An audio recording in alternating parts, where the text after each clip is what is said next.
karalystės patekimas į Asiriją. 7:2. Antras.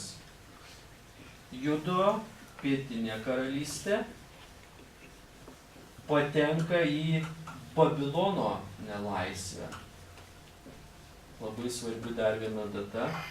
5, 8, 6 metai prieš Kristų.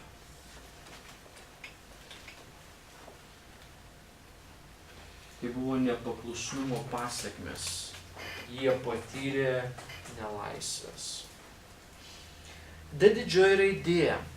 Pirmoje karalių knygoje aprašoma 120 metų.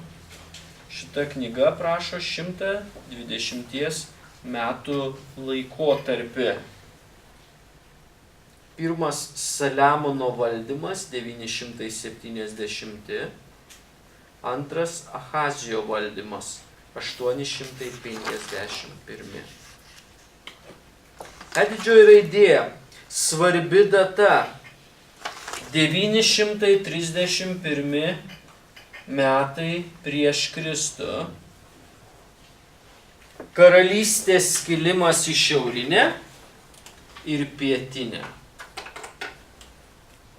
Šita data yra labai svarbi, nes karalystė suskilo, kaip mes ir kalbėjome, į šiaurinę ir pietinę.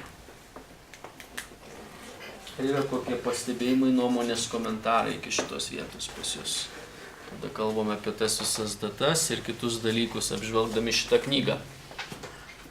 Pastor, kodėl, pavyzdžiui, pats Dievas pasakė Dovydui, kad tu nepastatysi šventyklos, ne? Taip. Ir ar galime sakyti, kad dėl Dovydo nuodėmių, ne tik dėl karų, ten kaip rašyti, kad dėl karų ten, kurių tu vedėjai ir taip toliau, bet ir dėl nuodėmių? Gal mes galim tokį išvadą daryti. Biblijoje daugiau parašyta, kad tai dėl karų, kuris kariavo, ar ne? Daugiau Biblija neparašo, Igori, tai daugiau čia mes kur pamastyti apie tai galime, ar ne?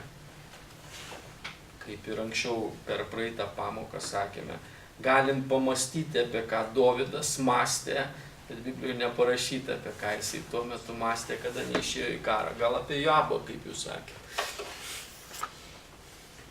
Išvadoj gavosi Betsabėje.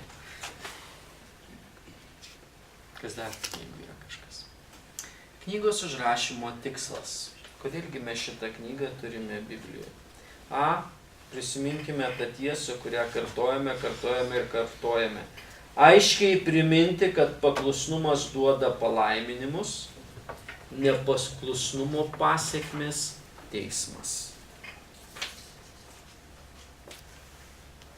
Labai aiškiai mums priminti, kad paklusnumas atneša palaiminimus, nepaklusnumo pasekmės yra teismas. B didžioji raidė po pertraukos. Ačiū. B po pertraukos. Jeigu pasakai A, tai sakyk B. Po pertraukos, kaip nieko prieš.